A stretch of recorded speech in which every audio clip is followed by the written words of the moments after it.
Right, so a lot of you may actually be surprised that a lot of anime points to biblical principles that we see in the Bible. Now, in this case, I want to take a look at Moses and his interaction with God when God first calls him to liberate his people. Now, when you think of Moses, you think of the plagues, for example, him going in front of Pharaoh and telling him to let his people go. Maybe you think of the Red Sea parting in two so that the people of Israel can walk through it. But not often do we think about the fact that Moses was a reluctant hero, somebody that actually didn't want to do what God had called him to do. So I want to take a look at this first. So right after Moses sees this burning bush, right? God comes to him and he tells him that he wants him to liberate his people. And in Exodus 3:11, this is what it says. But Moses protested to God, "Who am I to appear before Pharaoh? Who am I to lead the people of Israel out of Egypt?" Now check this out. This is God's response. So basically Moses is saying, like, dude, I'm nobody. I'm not important. Why would you choose me to go in front of Pharaoh, right? The king of Egypt, basically. And God responds in Exodus 3:12, "I will be with you, and this is your sign that I am the one who has sent you. When you have brought the people out of Egypt, you will worship God at this very mountain." So God's response is basically, Moses, relax. This is not about you. This is about me, the God that you serve. Was this enough for Moses? No. Then he has another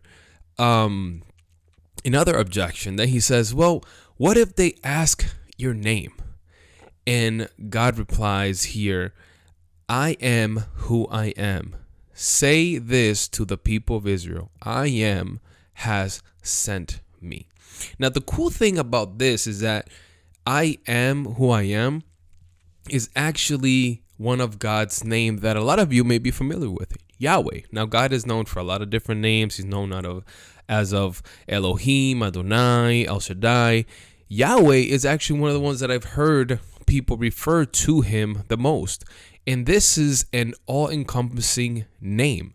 This says basically, I am perfection. So when you go in front of Pharaoh and when you go in front of the Israelites, tell them that I am sent you.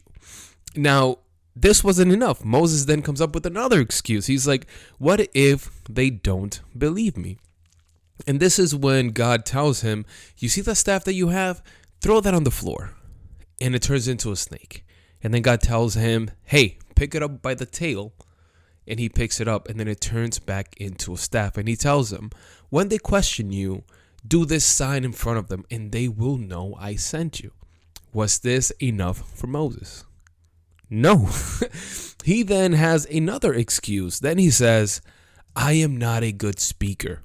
Then the Lord asked Moses, who makes a person's mouth? Who decides whether people speak or do not speak? Hear or do not hear? See or do not see? Is it not I, the Lord? Now go. I will be with you as you speak, and I will instruct you in what to say.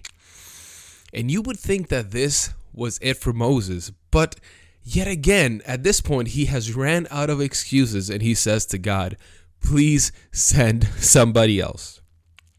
And God at this point had enough. Exodus 4:14. Then the Lord became angry with Moses, and he said, all right, what about your brother Aaron?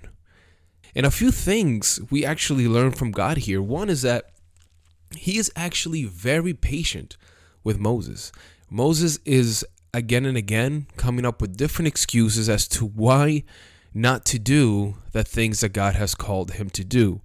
And yet, every single time God answers his objections. And this teaches us about God that, yeah, even though he is patient with us, he also expects obedience. And he actually had enough of Moses' excuses, and that's why he became angry. He said, enough. Go and do what I told you. Do not worry. I will equip you. Now, you may be asking, what does this have to do with anime? What does this have to do with Solo Leveling, for example? And I want to share with you two different animes that resemble something that's going on here. One is Solo Leveling, the other one is One Piece. So with Solo Leveling, I think this is one of the easier examples that we can walk through here, and that is obviously the system that Jing-Woo has to obey and follow in order to stay alive and in order to progress and ultimately be able to save his mom. Now, Jing-Woo is known, for those of you that are not familiar with the anime, he's known as the weakest hunter, the weakest hero, if you want to call him that, of this anime. And he actually gets to a point where he is about to die. And yet there is this quote unquote system that comes before him and actually transforms his life to the point where the system tells him to do a set of specific instructions in order to continue to get stronger. And the thing about Jing-Woo here is that he actually follows the instructions of the system and continues to get better. Like, one of the things that he has to do is do 100 push-ups, 100 sit-ups, 100 squats, and a 10K run every day. And if he doesn't follow those instructions, then he ends up in this penalty box where he has to face a monster. And this is all for Jing-Woo's betterment, because as he continues to do this, you see that his body actually transforms and he becomes better. Similarly, here with Moses, we see that he's actually reluctant to obey God, but ultimately we see the great leader that he becomes, and he actually succeeds in his mission of extracting the people of Israel out of Egypt. All right, so now I want to talk a little bit about Luffy. Now, Luffy is not a stranger when it comes to taking risks, and in fact, when most people ask him for help, regardless of who the enemy is or how these odds are stacked against him, he is always willing to help. And this is what happens in Egghead Island, where we're at now, is that Dr. Vegapunk asks him for his help.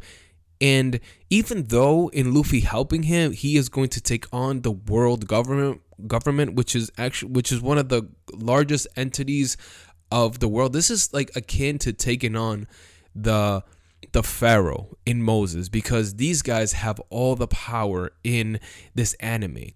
And yet this Dr. Vegapunk asks Luffy for help, and he does not hesitate.